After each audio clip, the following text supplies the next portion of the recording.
નર્મદા જિલ્લામાં આવેલા સ્ટેટ હાઈવેમાં પ્રથમ વરસાદે ખાડા પાડી પડ્યા છે અને જેના કારણે સ્થાનિક રાહદારીઓ અને પ્રવાસીઓ બધા જ હેરાન પરેશાન થઈ ગયા છે। ત્યારે જિલ્લાની દિશા સમિતિની બેઠકમાં હાઈવે ઓથોરિટીના અધિકારીઓ હાજર ન રહેતા સાંસદ મનસુખ વસાવા ગુસ્સે થયા હતા। તો સાંસદે ખુદ સ્વીકાર્યું છે કે સ્ટેચ્યુ ઓફ યુનિટી તરફ જવાના રસ્તા હાલ ખરાબ જોવા મળી રહ્યા છે। ઓવરલોડ વાહનોના કારણે રસ્તાના હાલ બેહાલ થઈ ગયા છે। તો સાંસદ મનસુખ વસાવાએ કહ્યું કે બેઠકમાં હાઈવે ઓથોરિટીના અધિકારીઓની ગેરહાજરીને લઈ કેન્દ્રીય મંત્રી નીતિન ગડકરીને રજૂઆત કરવામાં આવશે।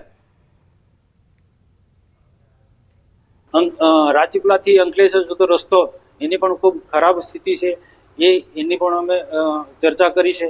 મતલબ ગ્રામ્ય રસ્તો હોય કે સ્ટેટનો કે જિલ્લા પંચાયતનો કોઈ પણ રસ્તો હોય, પ્રજાની સુખાકારી માટે સારામાં સારો એ કદાચ હમણાં પાકા નહીં થાય પણ ભારે વરસાદથી આપણે સમજી શકીએ ખૂબ ભારે વરસાદ થાય અને એ મુદ્દો પણ અગત્ય બોલી જતો હતો કે રસ્તા ખૂબ સારા બને છે પણ ઓવરલોડ જે ગાડીઓ જાય છે એમાં રેતીવાળા હોય કે પછી ખાણ ખનીજવાળા હોય અથવા તો બહારથી કોઈ પણ હેવી વાહનો આવતા હોય એને પણ ચેક કરો। નર્મદા જિલ્લામાં સ્ટેચ્યુ ઓફ યુનિટી બન્યા બાદ જે રોડ રસ્તા છે જે ફોર લાઈન બન્યા, તમે જોઈ શકો છો તેમ કે લગભગ 5 થી 7 વર્ષ થયા છે અને આ રસ્તાની ભીષમાર હાલત થઈ ચૂકી છે। પહેલા જ વરસાદમાં રોડ જે છે એ ખખડતા હાલત થઈ ગયા છે।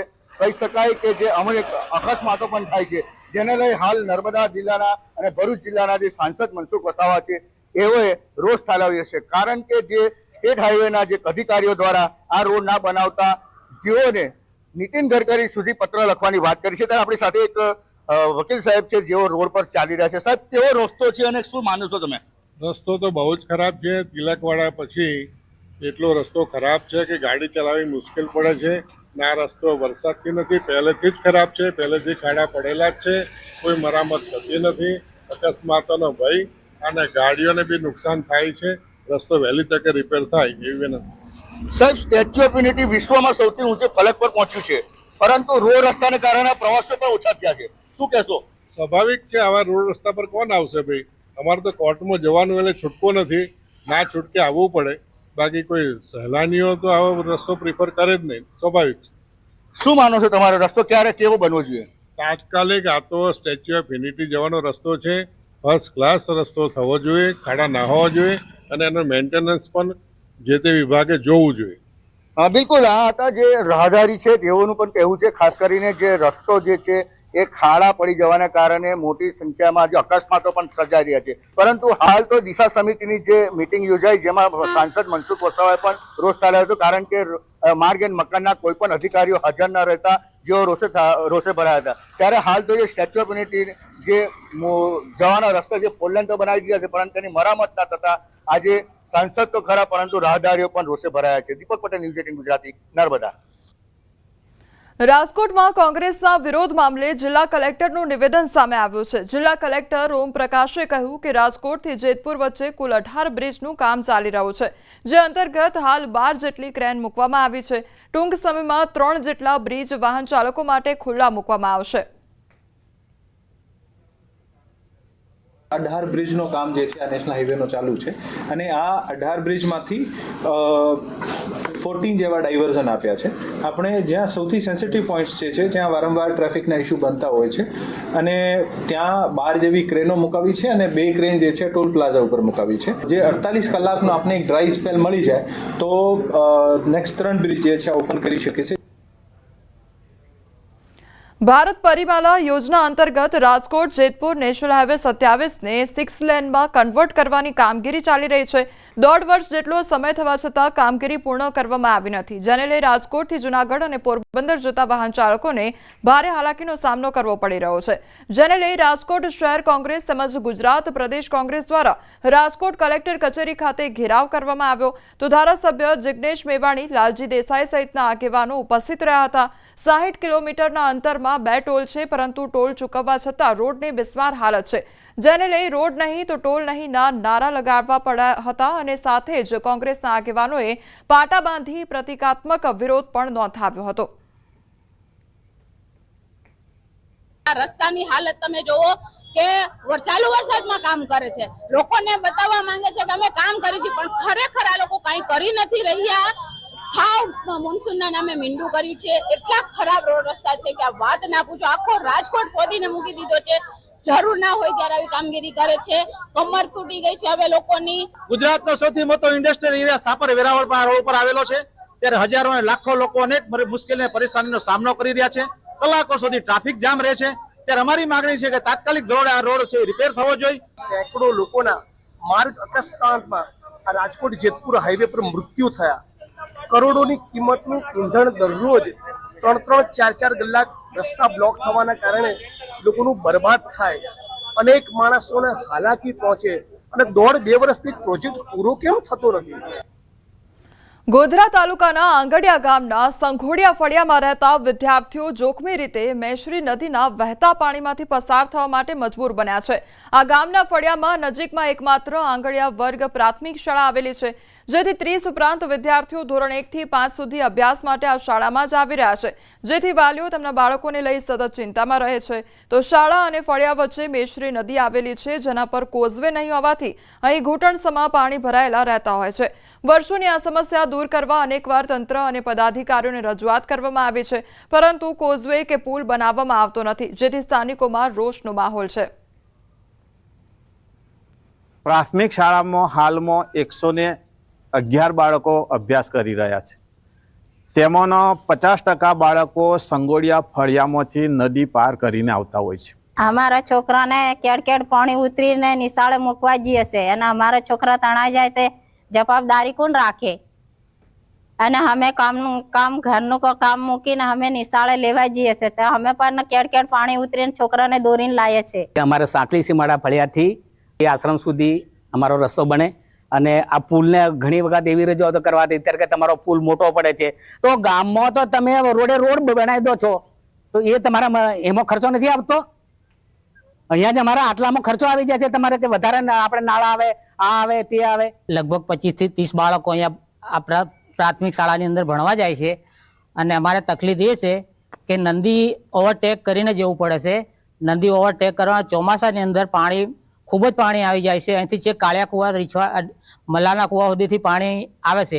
એ પાણીની અંદર ભરપૂર પાણી આવે છે, અને પાણી ઓવરટેક કરીને જવાથી અમારા બાળકોને નિશાળની અંદર જવાતું નથી. વિકાસશીલ ગુજરાતમાં ગ્રામ્ય વિસ્તારોમાં આજે પણ કેટલાક લોકો કદાચ 19મી સદીમાં જીવી રહ્યા છે એવું કહેવું પણ અતિશયોક્તિ નથી. હું આપને સીધા દ્રશ્યો બતાવીશ. આપણે પંચમહાલ જિલ્લાના ગોધરા તાલુકાના આંગડિયા ગામે ઉપસ્થિત છે, અને આંગડિયા ગામનું જે સંઘોડિયા ફળિયું છે તેમાંથી આંગડિયા વર્ગ પ્રાથમિક શાળામાં 35 જેટલા વિદ્યાર્થીઓ અભ્યાસ માટે જાય છે, પરંતુ તેઓને કેવી પરિસ્થિતિનો સામનો કરવો પડી રહ્યો છે હું આપણે સીધા દ્રશ્યો બતાવીશ. આપ દ્રશ્યોમાં જોઈ શકો છો, અહીંયા શિક્ષકો અને વાલીઓને ફરજિયાત બાળકોને લેવા અને મૂકવા માટે અહીંયા ઊભું રહેવું પડતું હોય છે. આ મેશ્રી નદી છે, અને મેશ્રી નદીમાંથી ક્યારેક કેરસમા પાણી પણ અહીંયાથી વહેતા હોય છે વરસાદી માહોલમાં. હાલ પણ આપ જોઈ શકો છો જે ઘૂંટણસમા પાણી છે તેમાંથી બાળકો અને વિદ્યાર્થીઓ સાથે જ વાલીઓ પસાર થઈ રહ્યા છે. એક તરફે શિક્ષકો ઉભા રહે છે જે બાળકોને લઈ જતા હોય છે. દરરોજની આ ક્રિયા વર્ષોથી ચાલી રહી છે. 1 થી 5 ધોરણની શાળા છે. મહત્વની વાત એ છે કે અહીંયાથી જે આ સંઘોડિયા ફળિયાના જે વિદ્યાર્થીઓ છે તેઓને અભ્યાસ કરવા માટે અન્ય શાળામાં જવું હોય તો અંદાજિત 8 કિલોમીટરનો લાંબો ચક્કર કાપવો પડે એમ છે. સાથે સાથે તે સરકારની જે જોગવાઈ છે તે જોગવાઈ મુજબ આ જે બાળકો છે તેઓને ગામમાં શાળા હોવાથી ટ્રાન્સપોર્ટેશનની જે સુવિધા છે તે મળી શકતી નથી. તેમાંથી વહેલી તકે મુક્તિ મળે એવું અહીંના સ્થાનિક ગ્રામજનો ઈચ્છી રહ્યા છે. સાથે સાથે અહીંના સ્થાનિકો ઈચ્છી રહ્યા છે કે અહીંયા કોઝવે બનાવવામાં આવે તો કાયમની જે આ મેશ્રી નદી ઓળંગવાની જે બાળકો અને જે જરૂરિયાતમંદ ગ્રામજનો છે તેઓને પડોજળમાંથી મુક્તિ મળી શકે એમ છે. રાજેશ જોશી, ન્યૂઝ 18 ગુજરાતી, ગોધરા, પંચમહાલ. મહેસાણા શહેરમાં ભમરિયા નાળા નજીક વરસાદી પાણીના નિકાલ માટે તંત્રએ બુદ્ધિનું પ્રદર્શન કર્યું છે. પાણીના નિકાલ માટેની ખુલ્લી પાઇપલાઇનથી કોઈનો પણ જીવ લઈ શકે છે. વિસ્તાર નીચાણવાળો હોવાથી દર વરસાદમાં જળબંબાકારની સ્થિતિ સર્જાય છે. નાળા નજીક વરસાદી પાણીના નિકાલ માટે લાંબી પાઇપલાઇન નાખેલી છે. આ પાઇપલાઇન ઉપરની મુખ્ય કુંડી ખુલ્લી પડી ગઈ છે, અને ભારે વરસાદની સ્થિતિમાં અહીં કમરસમા પાણી ભરાઈ જાય છે, ત્યારે આ કુંડી દેખાતી નથી. આ સ્થિતિમાં મોત સમાન બની છે. તો આ ખુલ્લી પાઇપલાઇન મુખ્ય માર્ગ ઉપર આવેલી હોવા છતાં મહેસાણા મહાનગરપાલિકાને દેખાતી નથી. જો મહાનગરપાલિકા સમયસર આ ખુલ્લી પાઇપલાઇનનું સમારકામ નહીં કરે તો વરસાદી પાણીમાંથી પસાર થતો કોઈ રાહદારી કે વાહન ચાલક તણાઈને મોતને ભેટી શકે છે. કેનાલની આગળ કે જે વરસાદી પાઇપ છે તેની આગળ કોઈ એક જાતની જાળી મૂકવામાં આવેલ નથી, જો વધુ વરસાદ આવે અને કોઈ તળાઈને ક્યાં આગળ અંદર જાય તો એ પાઇપની દ્વારા અંદર ઉતરી જાય તેવી પૂરેપૂરી શક્યતા રહેલી છે. હા, બમરિયા નાળાની ગટર વિશે આજે અમને જાણવા મળ્યું છે કે જ્યાં ખુલ્લી ગટર છે અને કે ત્યાં ખાડા જેવું છે. અમે અમારી ટીમને મોકલી દીધી છે, અમારા એન્જિનિયરને. વિગતવાર અમને આજે સાંજ સુધી રિપોર્ટ આપી દેશે. રાજકોટ શહેરમાં ચોમાસું આવતા જ રોગચાળાએ માથું ઉંચક્યું છે. આરોગ્ય કેન્દ્રમાં માત્ર એક જ સપ્તાહમાં સામાન્ય તાવ, શરદી, ઉધરસ સહિતના 1862 કેસ નોંધાયા છે, જેમાં શરદી ઉધરસના 699, સામાન્ય તાવના 938 અને ઝાડા ઉલટીના 291 કેસ નોંધાયા છે. જ્યારે ચિકનગુનિયાનો 1 કેસ નોંધાયો છે તો ટાઇફોઇડના 2 અને કમળાના 4 કેસ નોંધાયા છે. આ તરફ ખાનગી હોસ્પિટલોમાં સારવાર લેવા દર્દીઓની લાંબી લાઈનો પણ જોવા મળી રહી છે. શરદી ઉધરસના કેસમાં 699 શરદી ઉધરસના કેસ, સામાન્ય તાવના 938 કેસ, ઉપરાંત ઝાડા ઉલટીના કેસ જોવા જઈએ તો 291 જેટલા કેસ ઝાડા ઉલટીના નોંધાયેલા છે. સુરતના ઉમરપાડામાં ખાતર માટે પડાપડી જોવા મળી રહી છે. મર્યાદિત ખાતરનો જથ્થો મળતો હોવાથી લોકો લાઇનમાં ઊભા રહેવા માટે મજબૂર બન્યા છે. ઉમરપાડા તાલુકા મથક ખાતે ખેડૂતો ખાતર માટે સવારે 5 વાગ્યાથી જ લાઇન લગાવી રહ્યા છે. ખાતરની વધુ જરૂરિયાત હોવાથી ખેડૂતો મુશ્કેલીમાં મુકાઈ ગયા છે. હાલ મંડળીઓ 10 બેગની જરૂરિયાત સામે 2 બેગ આપી રહ્યા છે. ખાતર મળ્યું નથી, 5 વાગ્યાના ઊભા છે હવે, પણ હજુ નંબર લાગ્યો નથી, તો અમારે કેટલી રાહ જોવી પડશે એ તો અંદાજ નથી ખબર. બનાસકાંઠાના નાગલા ગામે વરસાદી પાણી ભરાઈ ગયા છે. થરાદના નાગલા ગામના આકાશી દ્રશ્યો સામે આવ્યા છે. 200 થી વધુ હેક્ટર જમીન પાણીમાં ગરકાવ થઈ ગઈ છે, તો ગામ ફરતે પાણી ભરાતા લોકો મુશ્કેલીમાં મુકાઈ ગયા છે. પાણી અંગે નાગલા ગ્રામ પંચાયતના સરપંચ દ્વારા ધારાસભ્યને પણ પત્ર લખી રજૂઆત કરવામાં આવી હતી. જૂના ગામ તળમાં પાણી ભરાતા આવન જાવનનો રસ્તો પણ બંધ થઈ ગયો છે. વરસાદી પાણીનો નિકાલ નહીં કરવામાં આવે તો રોગચાળો ફાટી નીકળે તેવી પણ ભીતિ સેવાઈ રહી છે. તો થરાદના નાગલા ગામના દ્રશ્યો સામે આવ્યા છે. આકાશી નજારો આ સામે આવ્યો છે કે જ્યાં ચારે બાજુ પાણી જ પાણી જોવા મળી રહ્યું છે, તો લોકોને હાલાકીનો સામનો પણ કરવો પડી રહ્યો છે. બીજી તરફ પાણીજન્ય રોગચાળો પણ વકરી શકે છે તે પ્રકારની પણ ભીતિ સેવાઈ રહી છે. ગ્રામ પંચાયત બધું પાણી છે અને રસ્તો પણ ચાલવાનો મુશ્કેલ છે, અને તો આનો પાણીનો કાયમી નિકાલ કરે અને સરકારે 13.5 કરોડનું પાણી નિકાલ માટે નર્મદાને નાખવા માટે પાઇપલાઇનને સંપ બનાવવાની હતી, પણ કોન્ટ્રાક્ટરની બેકાળજીને લીધે બન્યું નથી. સુરતમાં સ્માર્ટ મીટર ન લાગે તે માટે જાળી લગાવી દેવામાં આવી છે. સુરતના પાંડેસરા વિસ્તારમાં સ્માર્ટ મીટરનો વિરોધ કરવામાં આવી રહ્યો છે.